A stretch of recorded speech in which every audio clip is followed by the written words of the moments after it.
My dream was to work for the New York Times.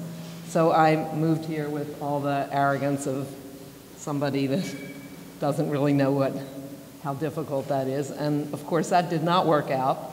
But I did manage to become a staff photographer on the New York Post. And one of the things that we were supposed to do was to look for feature pictures, which they called weather shots. You know, windy, rainy, snowy. And the Post at the time was located on the Lower East Side. So we worked out of our cars. It was before the days of cell phones. This was 1977 to 80. I was on the staff of the Post.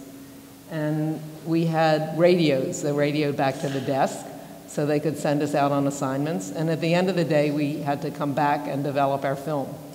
And I had 2 cameras, and I usually had film left over at the end of the day.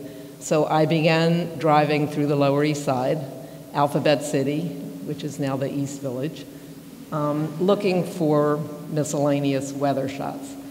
And often, at the time, the Lower East Side it looked like a war zone. There were bombed out buildings that weren't even boarded up, lots and lots of vacant lots, but a wonderful playground for kids. And at the time, I mean, this was the days before AIDS, and people weren't thinking so much of needles and kids getting infected. There were a lot of kids usually roaming around in those lots. So I began to take pictures of the kids and was looking for kinds of creative things that they were doing. And one day, a young boy showed me a notebook with his name that he was practicing to put on a wall. And he said, well, why don't you take pictures of graffiti? And I had no idea that what I was seeing on walls were names. You would just see miscellaneous letters, but they didn't mean anything. You know, whenever I tried to read them, all you would see would be des or does or days, but I couldn't figure it out. And when he explained that he was practicing his name and that it was his nickname, it was sort of like the Rosetta Stone. It unlocked the secrets, and I immediately understood, oh, okay, what I'm seeing are nicknames. And when I expressed interest, he said, I can introduce you to a king. This is sort of like Deirdre's story. And I'm like, oh, a king, that sounds interesting.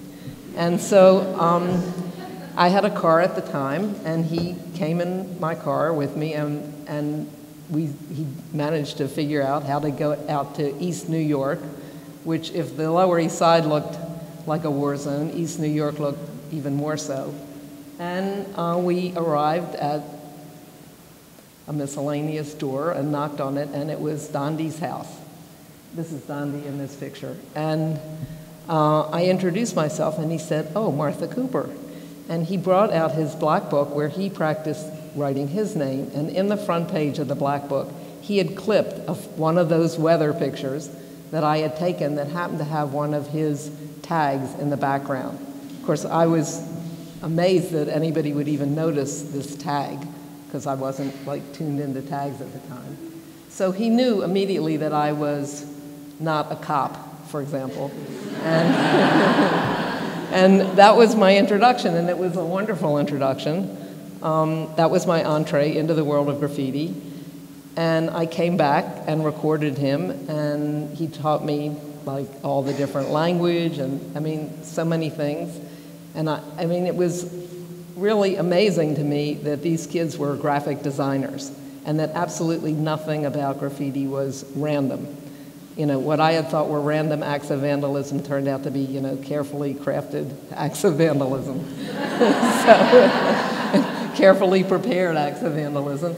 And by the time I took this picture, I had actually been working on this as I still had my job at the New York Post. So this was my personal project.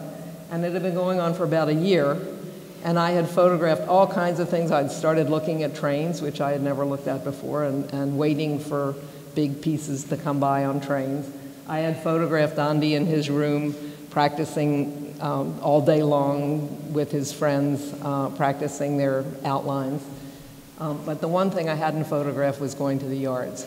And I realized I needed to do that in order to have a complete story.